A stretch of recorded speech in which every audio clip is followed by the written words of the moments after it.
Welcome to the Zandbergen Report, where wealth strategies and pop culture collide, featuring your distinguished host and certified financial planner, Bart Zandbergen. Welcome to our show of Dream Chasers and Wealth Makers. We are thrilled to be back in the studio today with a new episode of the Zandbergen Report. I'm proud to bring you the movers, shakers, and difference makers who are passionate about sharing what they have learned and what you need to know today. And today I'm so pleased to have my longtime friend and business strategic partner, Lauraine Bifulco. Lauraine. Thank you. One of the only people who actually knows how to pronounce my name, which is delightful. That's a testament to how long we've known each other. Correct. And then Vantaggio. Yes. I remember the sign I found in roaming the streets of Italy. It's the background of my computer. It's framed in several of the places that I frequent. So yes, thank you. My pleasure. So today, the topic of today, I'm going to intro Lauraine a bit. I'm going to let her tell more of her technical background. But what we're going to discuss today, I think, is very timely for anyone who has employees and is dealing with the results of COVID. Yeah, it's a big issue. Big issue. I know in California, and I know you're versed nationwide. We'll focus on California, and then we'll sprinkle in states as needed. Yeah. 25 years. I think it might be more than that.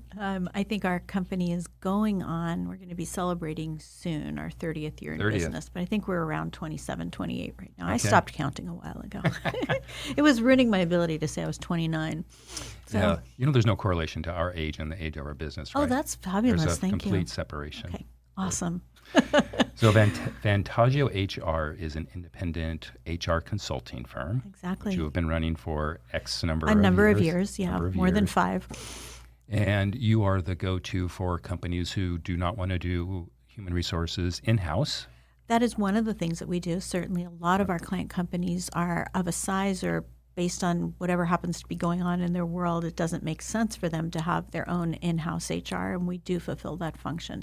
But we also work with a lot of companies that have internal HR but come to us for, say, a special project. Okay, like employee handbooks or the likes? Employee handbooks or training or compensation studies or auditing and building out HR departments. It could be a wide variety of things. Yeah. So we've worked with some pretty large companies and some very small ones as well. And I know you won't say this yourself, but I have witnessed employee labor law attorneys come to you for advice. They sometimes do. Yeah. Yes, it's a big Crystal, one of the gals on our team, was telling a story to our staff yesterday about this particular attorney that I will have to say we don't terribly refer him very much anymore. But she said whenever we would be in a client meeting, he wouldn't say anything. He would just say, "Yeah." When Lauraine would say with something, he'd say, "Well, I agree with her." So, yes, well, I'll take that as a big compliment. Thank you. Yes, it is. It is. So, anything more on the I'll call it the technical background that listeners should know? Just that we've been in business for upwards of 25 years. We've got a staff of about 10, 12 people. We're multi-state. We have employees in Seattle, Las Vegas, NorCal, San Diego, and a couple of offices in Hawaii as well, and Denver. I always forget about Denver. So don't forget about Denver. We've expanded our footprint across the country, which is something I'm going to touch upon that is coming out of COVID as well when we get more into that. Okay. And I do recall one of your services as well. It's probably not one of your favorites, but you sometimes are brought in to not only hire people, but also to help terminate people. Yeah, we do. It's gives me a stomach ache every time I do it because it's somebody, for whatever the reasons are, is going home without a job that day. But I think myself and my firm, we do it in a way that's kind and compassionate and helps keep the risk for our clients low. And it's a little bit easier to be dispassionate about it when it's not your relationship, your employee. I'm sure I'm not anywhere near as good at it when I'm having to do it myself. Different story. Yeah, the shoemaker's kid. So let's kind of get into it. COVID has changed our lives, everyone's lives, in so many different ways. Yep. As an employer, count the ways. There are things that I've experienced myself and that I'm hearing. I've been exposed to COVID, so I need to stay home. The CDC says, pick a number. I know that changes, whatever it is today. Yes. So let's say it's 5 days. 5 days California today. right now, Okay, typically with some caveats, but yeah. So pay me. I'm at home. I don't have to work. I'm just going to throw these things out, and I want you to, and then I've kind of something I'm dealing with. I feel I should be able to work at home because so-and-so is working at home because so-and-so feels like, she may have been exposed, so I feel like I should work at home. So where is there guidelines yet? There are guidelines, and let me take a step back to what's not last year anymore. We're going into 2 years of this, right? Yeah. And I think the biggest earth mover that happened with companies was, the country going under lockdown, whether it be your city, your state, whatever, where a lot of places we were forced into quarantine. Businesses had to cease operations abruptly, or they had to at least deploy their people to work from home very abruptly. People in my office literally came in, picked up their workstations and put them in their car and went home, and we thought that was going to be for a few weeks. And I think that the first shockwave for employers was that. What do we do? Are we furloughing people? What is a furlough? Are we laying people off? And there was that whole portion of 2020 where I was on the phone from 8 o'clock in the morning till 9 o'clock at night with some were current clients, some were friends of friends, some were employment attorneys we work with. They said, I know this person isn't a client of yours, but they desperately need to talk to somebody. And many of us were panicked. We didn't know what to do. We didn't know if our businesses were going to be left standing. We didn't know. We wanted to treat people well, not only as an employer, but as a human being, and not put people in harm's way. And that figuring out what to do and how to reorganize on a dime like that, I think was very, very challenging. That happened concurrent with something we've not seen in an extremely long period of time, which was we're in California very used to having about a gazillion pieces of new legislation every year. On the federal level, that doesn't tend to be the case. The federal government moves more slowly. We don't have earth-shattering new developments. And boy, in 2020, they were busy. And we had new laws from, the incentive programs that were put in place, like the PPP plan and different SBA loans, to the subsidies that were available to people to get when they went on unemployment benefits. And it was just kind of earth-shattering with the amount of information that was being thrown at employers about what you can and can't do, coupled with, like I said, the stuff that was being thrown at human beings, right, about what we could and shouldn't do. And it was a tough time. It was a tough time, and people seemed to have needed information at a much quicker pace and more immediate. Yeah. Gone were the days for us as a firm where, my consultant X, Y, or Z is at your offices, Bart, to handle your HR every Tuesday afternoon from 3 to 5. It was, you were not waiting until Tuesday at 3. It was stop, we call it stop, drop, and consult. So it was a tough time. Yeah. And is it, I don't know, tempered down a little bit? It's tempered down, right? I would say you staffed up? A little bit. We've staffed up. Yeah, we increased staff probably 30% during COVID. And from the day that it all went down, and I thought, am I going out of business? Are my clients going out of business? Are my clients maybe not going out of business, but will they stop sending us their checks? We actually had a pretty big surge in increased need for us. Yeah. And I think not just from, there were certainly the people that knew us, needed that help, but there were people that all of a sudden were sensitized to how big of a deal HR can be. And maybe in ordinary times, should I be updating my handbook was less of a poignant issue for them. But when all of this was happening, they recognized that having someone as a resource that could help provide guidance on some of this crazy stuff was important. Yeah, whose handbook had elements of this is what you do during a pandemic. Interestingly enough, in the handbooks that we do write for clients, we have for very many years. Do you remember when we were worried about the bird flu a number of years ago? And there have been, pandemic scares before.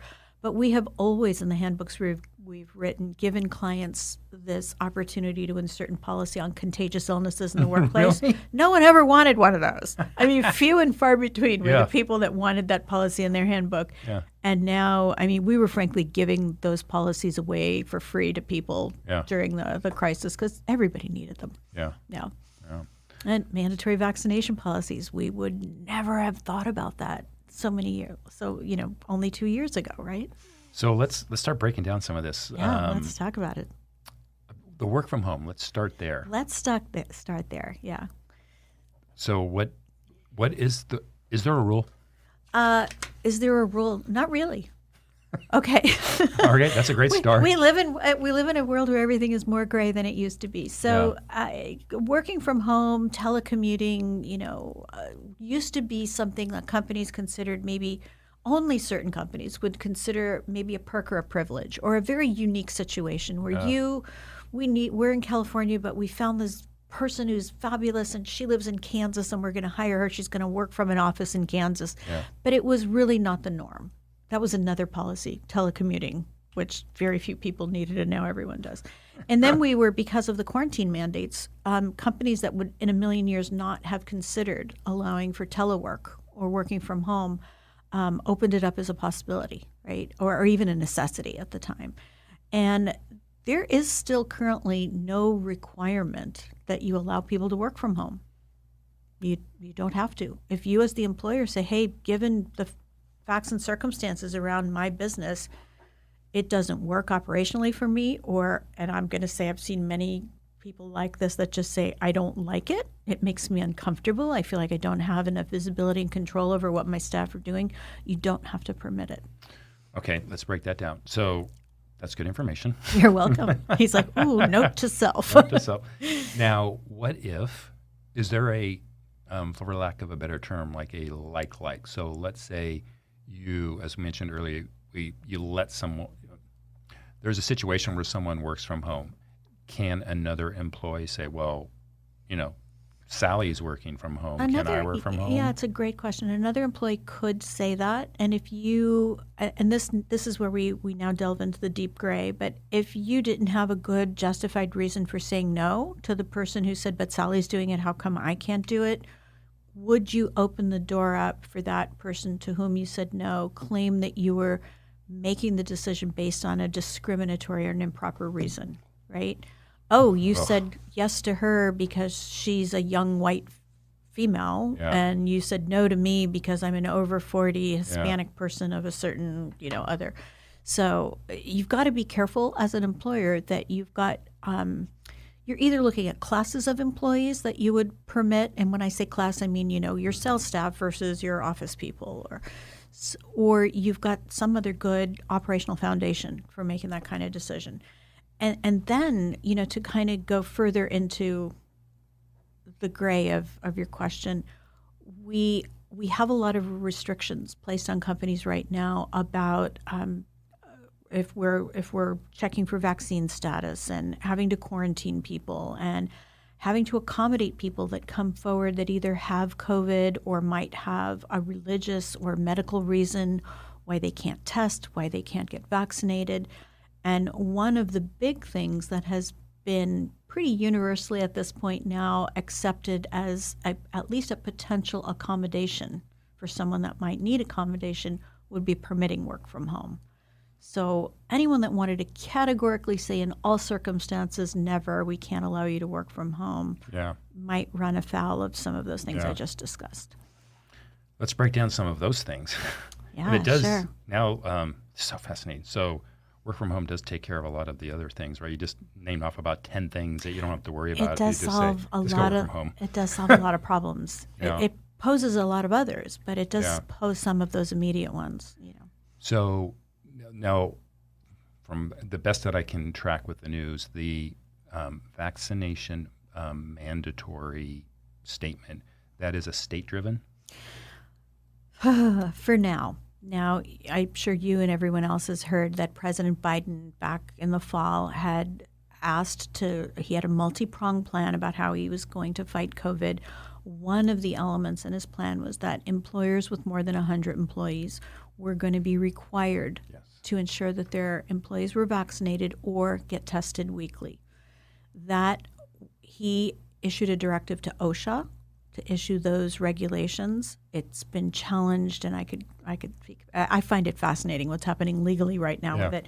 But it got challenged. It ended up at the United States Supreme Court. And if you look uncarefully at the information online, for example, you would think that the Supreme Court killed that. They simply sort of said temporarily no. So that mandate has now been sent back to lower courts. I just read this morning that OSHA is not taking no for an answer, which I'm a little surprised at, and they are trying to move forward with a new mandate that they will come out with. So we're still living in very much a world of flux. At the current time right now, that ability for a government to say you must make sure your employees are vaccinated, that does currently reside at the state level. So, and it does not yet reside in California. I'll leave the word not yet yet, although I wouldn't. Okay. I wouldn't be surprised. And I'm going to leave cynicism and out and try to talk from pure science. Is the 100 employees a magic number that you know of some way, somehow? No, it's not really. And it was frankly, if you got a chance to read any of the dialogue that went on with the Supreme Court justices when they were deliberating, they were really supposed to be deciding about whether the 6th District's court had reached an appropriate decision in permitting that to move forward. They weren't necessarily supposed to be opining on whether they thought vaccines were good or bad, or whether they felt that employers should or should not be able to require vaccinations, but their personal views on those things came forward. And frankly, in the opinion that did get delivered, I don't remember which one, but for the majority, one of the Supreme Court justices did make the point about that's kind of arbitrary. Like what? Like why if you work at a company with 99, do you not have to get vaccinated? That right? was my point with that. Yeah, it was a very good point. Not a lot of people have spoken about that, Yeah. and I'm not surprised you wouldn't ask that question. Yeah. Let's talk about the quarantine. Okay. So, what is the current status of the law on? I call you as an employer and say I have been exposed. And by the way, what is definition of exposed? Is Danielle, that's 6 feet from me right now? 6 feet for 15 minutes cumulative when you are in what's considered your highly contagious period. So it goes back to... There is a real definition. There is a real definition. And that's in 6 feet. The CDC, that's the United States, right? Centers for Disease Control. But in California, I hear some people call them the California CDC. It's actually the California Department of Public Health. Okay. And we have our own, because we're California, we always have to have our own slightly different definition. So yes, it is within 6 feet of contact for 15 minutes when the person is in their highly contagious period. And that's determined, and I'm not going to get very technical here, but that's determined about when you either tested positive or when you first showed symptoms, being the person with whom I had the contact. All right, so we're in a room here. We're in a room Danielle's here. 6 feet-ish. We're six. The three of us, if one of us ends up showing symptoms and then testing positive for COVID, we're going to today have had direct contact. And it showing symptoms in 24 hours from now, 48 hours from now? There isn't a timeline for when you begin to show symptoms. So let's say a week from now. A week from now, I yes. get symptoms. A week from now, you get contact both of you? symptoms. You contact both of us. If I were your employer and I knew that you had this contact with me and Danielle today, and a week from now you start showing symptoms, I then have some proactive steps as an employer that I need to take. Okay. So it's and what's become complicated even more so. Before we sat down, I asked you how technical are we going to get? Because if you want to take I see your screen there. I have a chart. I have a chart that shows side by side what are the CDC rules, what are the California Department of Health rules, and then of course we can't just leave it with California Department of Public Health. We have Cal-OSHA. That has to step in and have their slightly different version of all these things. We have, as an employer, different rules for an employee who tests positive and for what period of time do we have to exclude that person from work, and what are the conditions for returning to work. Then we have a separate category of people that came into direct contact with someone who tested positive, and that dovetails into two separate groups, and we treat people differently if they're either unvaccinated or vaccinated. And then a further subset is whether you have been vaccinated and have gotten your booster or not. So I literally, when clients call me up, I have to go to my own chart. You would think I would know this stuff inside and out. I have to go look it up on the chart. Yeah. And something tells me it's not stagnant. It's not stagnant. The CDC updated their recommendations. We've probably all been living with it's a 10-day quarantine for quite a long time. The CDC back in early December updated their recommendations. It took California Department of Public Health a little while longer. Cal OSHA updated their rules end of December, only to have California Department of Public Health in the beginning days of January update their rules. And then Cal OSHA came back and said to us, well, our new rules from a couple of days ago that we had all just digested. And they said, well, part of them still stand, but part of them we're gonna align with California Department of Public Health. So keeping on track of it. I mean, we're HR professionals. And I particularly, compliance is kind of my area for our company. This is what I do all day long, and it is really hard to stay on top of it. Do those rules and regulations apply to a particular size company or Nope. any company? Any company, yeah. The Cal OSHA rules that are in existence right now, it's called an Emergency Temporary Standard. It's an ETS that applies to all employers in California, regardless of size. Now, there are some exceptions. There are industries that deal with aerosol products that have their own regulations.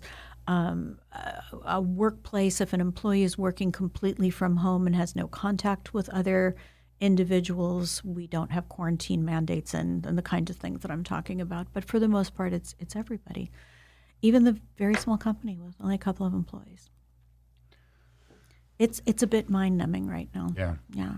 I was going to say, what's an employer to do? And I mean, step one, I guess, is contact you. Oh, yeah, contact us. But, there's really good information online. I'm not trying to pitch my services here. If somebody, be careful about looking at just blogs with people expressing their opinion. But, if you were to get on the Cal OSHA website or the California Department of Labor, who's our labor commissioner, they actually have pretty good information out there. They have got Q&As where they walk you through what, specific circumstances of what you do in different scenarios. There's good information out there, but there's bad information out there too. And then just one final thing, just to round this out, is that when you as an employer then do have to exclude someone from the workplace, either because they have tested positive or they have been in contact with someone, there are rules regarding how and when and what you have to pay them. And we're finding some of our clients are wanting to chuck rotten tomatoes at us when we talk about this concept called exclusion pay.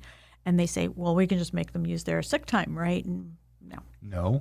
Yeah. It's not PTO or what we would call PTO. The question is it's still a big question mark. The California Labor Commissioner has said that when you have excluded an employee from the workplace and because of a COVID exposure or COVID positive, you can't force them to use their ordinary California sick pay that's mandated by law. But if you have a separate plan and policy that goes above and beyond that, you could make them use that.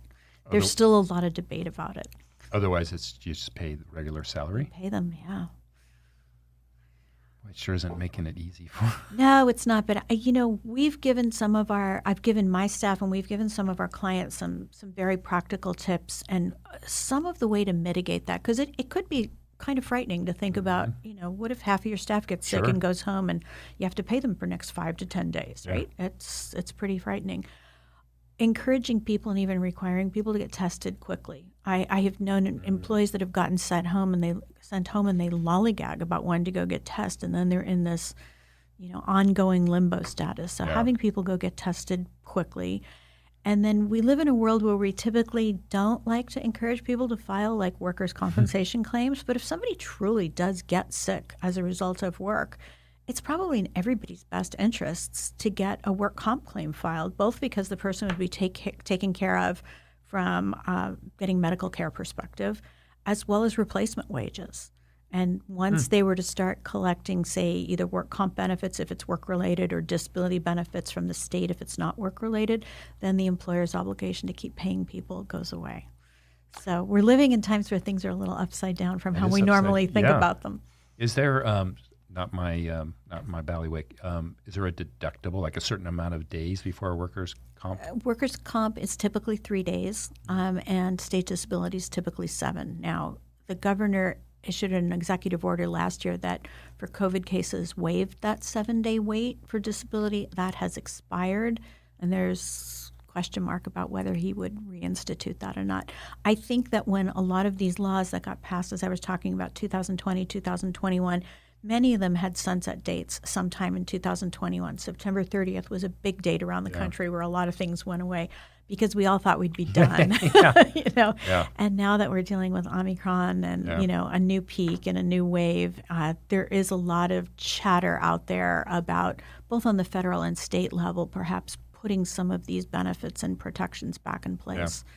Now, you mentioned March 20, and we're 2 months away from that, from being From 2 years. I know. And by this time, 2 years ago, we were already hearing. We were hearing, yeah. It wasn't serious yet, but we were hearing. Yeah, it's amazing. The exemptions, do those hold water? Are people able to avoid vaccinations with valid exemptions, and what are valid exemptions? Let's circle back to that. So currently, let's at least talk about in California. While there is no requirement that an employer has to mandate vaccinations, employers are able to do that, at least in California. Other states put aside for a minute because other states have taken more proactive steps to prevent employers from being able to have a vaccination mandate, at least in private sector and non-healthcare. In California, and the federal EEOC, has told us that employers are permitted to have vaccination mandate policies. If you, as an employer, want to require all of your employees and candidates that are applying to work for you to be vaccinated, you can do so. But it's with a big caveat that if somebody comes forward and says they have either a sincerely held religious belief or a disability, a medical or mental disability that would prevent them from getting vaccinated, you have a legal obligation to accommodate that. And what does that mean? We don't know. What that means is you have to at least engage in what they call the interactive process, have a dialogue, figure out, maybe, Bart, if you don't want to get vaccinated and you work for me and you and I both find it completely reasonable that you could just go work from home and you wouldn't have to interface with anybody, and that would keep you happy for whatever your reasons are, and it would keep everybody safe, that could be a perfectly reasonable accommodation. The accommodation that everyone is talking about is, do you make somebody get tested weekly? And that's what President Biden's plan would have provided for. Yeah. So I'm going to mandate vaccinations for my employees, and if you don't want to get vaccinated, then you have to take a test weekly. Well, tests are hard to come by these days. That's one challenge. Tests are not 100% effective. That's another challenge. But with right now, where we are with Omicron and the highly contagibility, which is not a word, I just made that up, and the fact that it spreads much more quickly, there are a lot of people that, and attorneys and scholarly folks and doctors that I've talked to that have said, a weekly testing where we stand right now is not really a reasonable accommodation because that probably won't really reasonably keep COVID out of our workplace. So for an employer that wants to put in place any kind of vaccination requirements, it's a pretty complex thought process to go through about how hard are your rules going to be, what are the outs, if any, what are the procedures. It's tough, and I tell you, one of the most difficult ones is people coming forward saying that they have a religious objection to getting a vaccination. Yeah, how do you either verify or, verify that that's a thing? Some people are choosing to just say, hey, if you tell me it's a religious objection, I'm not going to challenge you on it. Yeah. And that's fine. You're perfectly permitted to do that.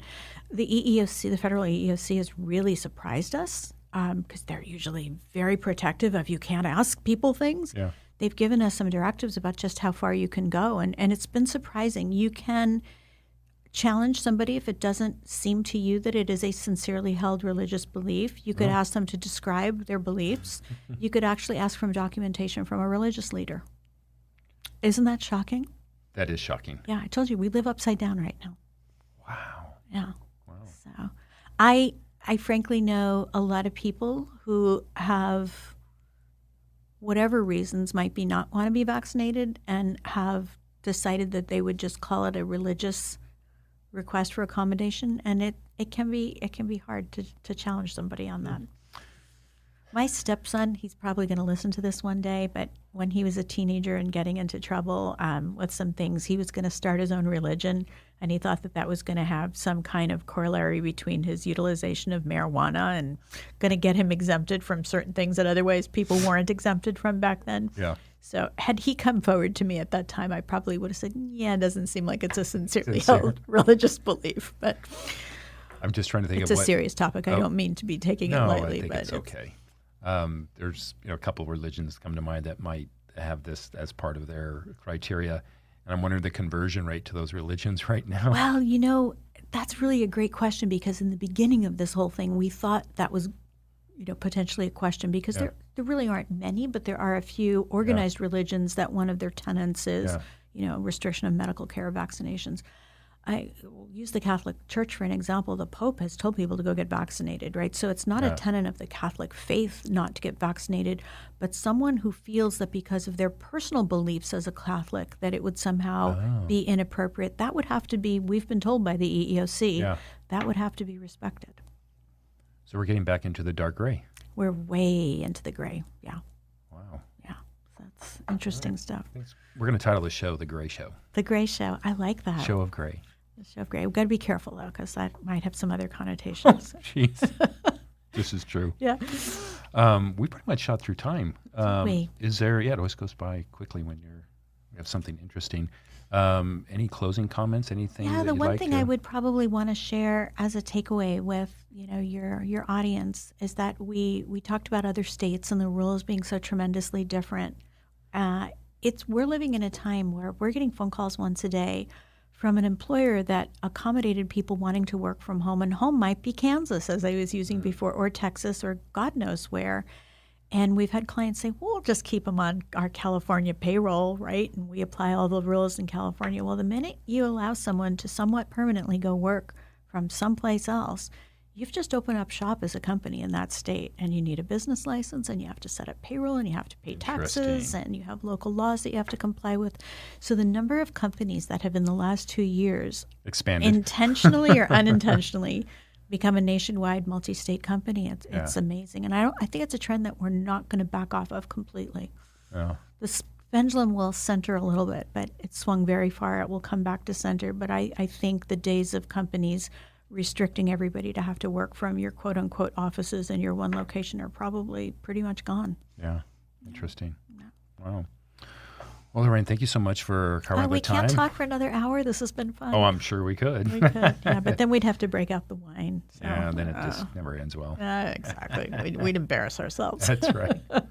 Well, thank you. This was a great amount of information, and I'm sure the listeners are going to be very happy with this. And fabulous. Happy to be a resource. Get them out of the gray. As you can tell, I care about this stuff. So yes, you do, immensely. Thank you so much, Bart, for the invitation. All Pleasure. Right. Thanks for all who tuned in. We look forward to being back in the studio next week. Cheers. Tune in next week for the latest edition of the Zandbergen Report, Tuesdays at 2 p.m. Catch up on our recent shows by visiting podcast.bartzandbergen.com. The Zandbergen Report is also available on iTunes, iHeartRadio and Spotify. Interested in being a featured guest on our show, or have a question you'd like to hear us answer? Email podcast@bartzandbergen.com. The contents of this podcast episode do not constitute an offer of securities or a solicitation of an offer to buy securities, and may not be relied upon in making an investment decision related to any investment offering Access Wealth Management LLC, an SEC-registered investment advisor. Access does not warrant the accuracy or completeness of the information contained herein. Opinions are our current opinions and are subject to change without notice. Prices, quotes, rates are subject to change without notice. Generally, investments are not FDIC insured, not bank guaranteed, and may lose value. Brokerage services are offered through Tessera Capital, member FINRA.